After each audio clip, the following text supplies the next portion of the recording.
আমি রাম ভক্ত। আমি এই যাত্রা শুরু করেছিলাম 2রা অক্টোবর। সেই দিনটা বিজয় দশমীর দিন ছিল।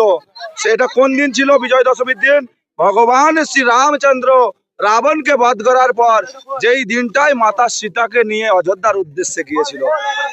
আর সাথে সাথে ওই দিনটাই কেন বাঁচলাম, ওই কারণ হচ্ছে ওটাই। আর আমার যাওয়ার লক্ষ্য এটাই, আমি একজন সনাতনী, আমি একজন হিন্দু। আমার ধর্মকে আমি আগে নিয়ে যাওয়ার জন্য সাথে সাথে আমার ভগবান শ্রী রামচন্দ্রের 14 বছরে যে কষ্ট, যে পীড়া সহ্য করেছে, সেই সময় আমি ছিলাম কি ছিলাম না জানি না ত্রেতা যুগে। এখন আমি তাই কলিযুগে ভগবান রামচন্দ্রের ভক্ত। তাই ভগবান রামচন্দ্রের সেই কিছুটা আমার শরীরের মধ্যে নিতে চাইছি কষ্ট।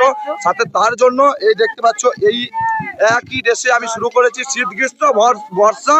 ভগবান শ্রী রামচন্দ্রই ছিল আমার ভরসা। এখন তো খুব ভালো জায়গায় এসে পৌঁছেছি। এর আগে জলে জঙ্গল, বাঘ, সিংহ সব কিছুকে পেরিয়ে উপেক্ষা করে আমি এসেছি। আর ভগবানটাকে দেখতে, তার সাথে সাথে এই যাত্রা আমার সংকল্প ছিল 93 দিনে কমপ্লিট করতেই হবে।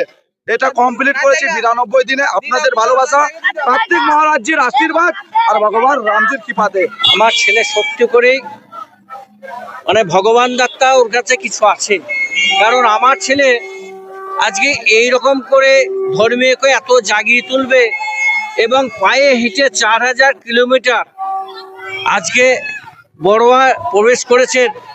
আমার সত্যি কি বাবা হিসেবে আমি গর্বিত যে আমি একজন এমন ছেলের জন্ম দিয়েছিলাম। আজকে আমার সোনার বাংলার মন ভরিয়ে দিল। মানুষের আশীর্বাদে সে আজকে বড়োয়া ঢুকে পড়লো। তার কোনো কিচ্ছু হয়নি, শরীর যেমনকার তেমনি আছে, শরীর খুব ভালো আছে। তবে পায়ের অবস্থাটা একটু খারাপ। তবে রামজির আশীর্বাদে কোনো অসুবিধা হবে না। মানুষ সবারই আশীর্বাদ আছে, সব মানুষ আশীর্বাদ করছে। এই জন্য আমরাও আশীর্বাদ করি, আপনারাও আশীর্বাদ করুন। সবাই সৌরভ রাম ভক্তর পাশে দাঁড়ান। জয় শ্রীরাম, জয় জয় শ্রীরাম।